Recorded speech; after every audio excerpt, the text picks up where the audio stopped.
welcome to Round Robin. I'm your host, Robin McCormick with the City of Hampton.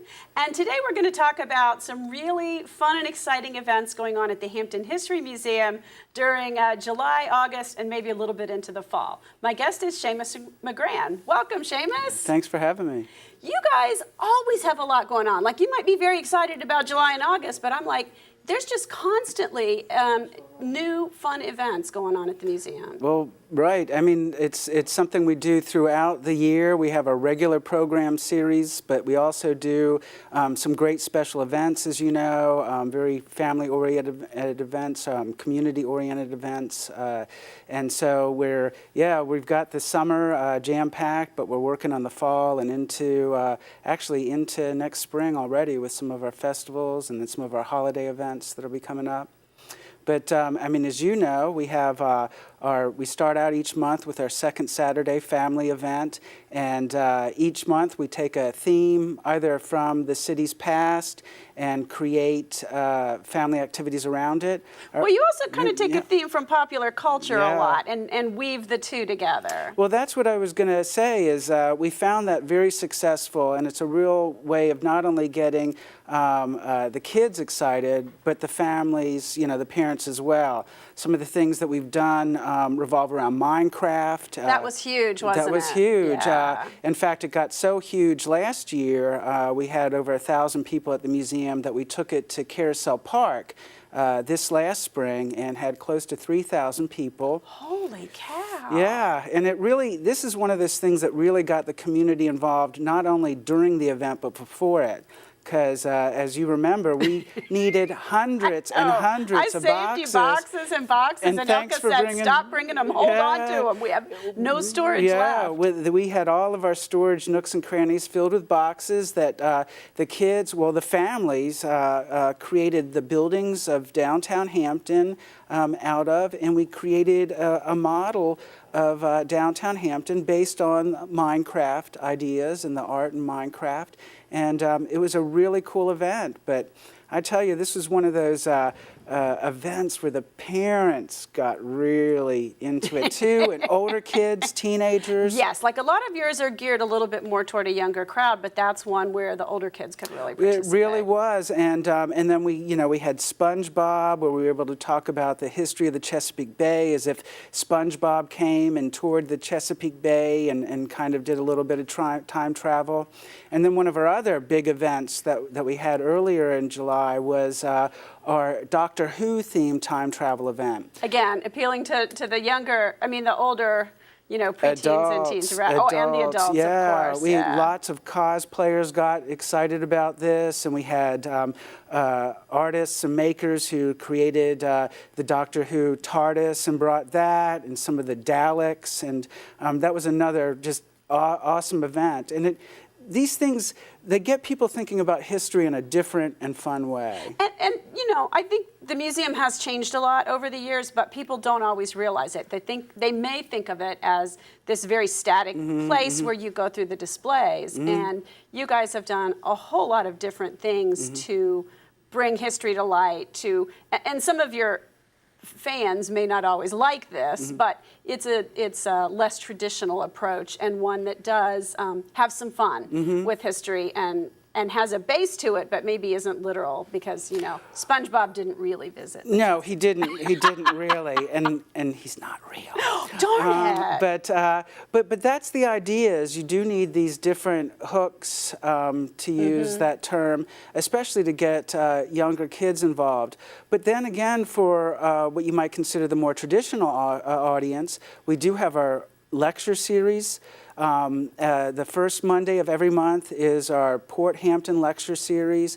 We bring in different speakers, authors, sometimes living history, people from Colonial Williamsburg, or other people who very accurately and very well researched portray personas from history and literally bring them to life. And so we do that really not only keeps that and that's core, a lunchtime thing, so working folks can There is a lunchtime. Oh, okay. We have the evening one. That's the first Monday evening of every month, unless there's a holiday, right. like 4th of July or something like that, and then we move it a week away.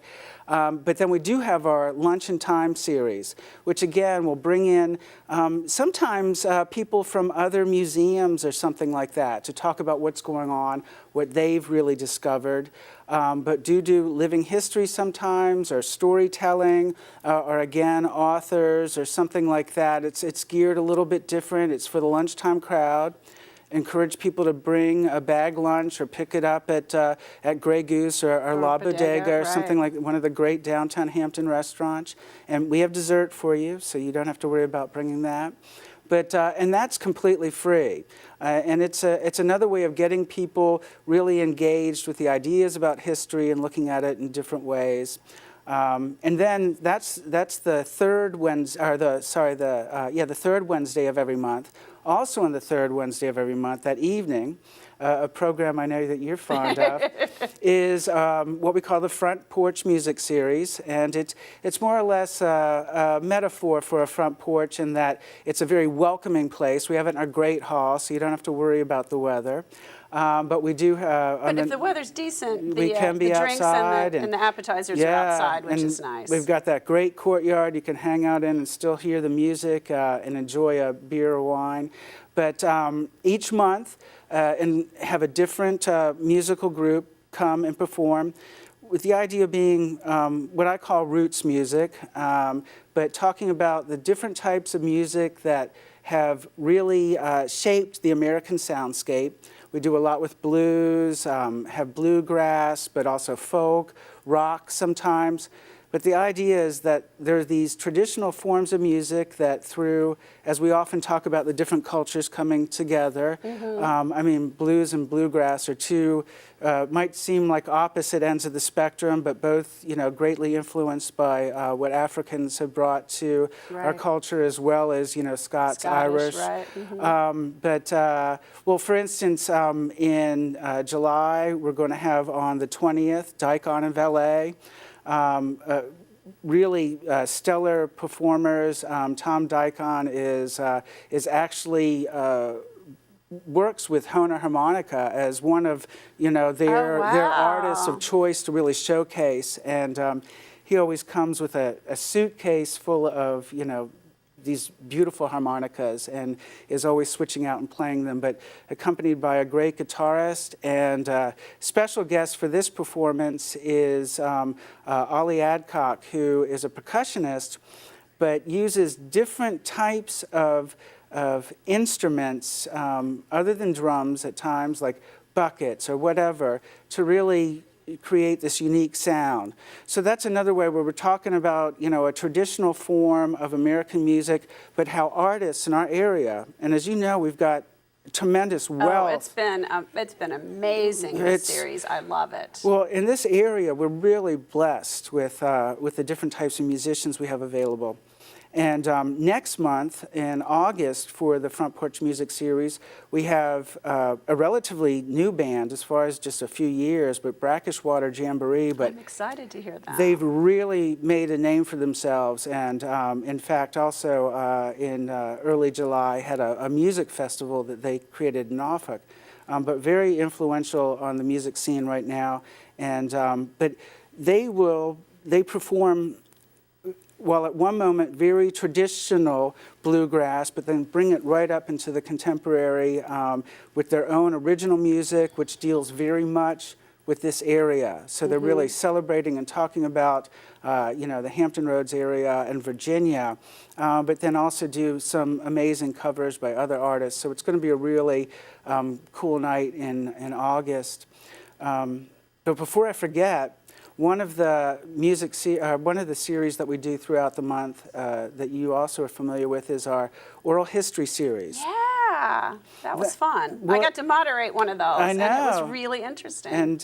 And with that, what we're doing is again, we take a topic from either the city's past or an incident that we'll talk about, or a major theme and how an influential person. An influential person, such as the mayor, or what we're doing on July 28th is bringing in some folks to talk about growing up Jewish. And that's one of the times where we take a particular theme and talk about how people's lives were, for instance, growing up Jewish. On one hand, we're talking about the commonalities that we all have as human beings and what we go through in life, but also the particulars of growing up as a particular faith or a particular race or a particular group, and how that might have had stories or things involved in it that other people might not be aware of. I mean, was there anti-Semitism in this area? Did people experience that?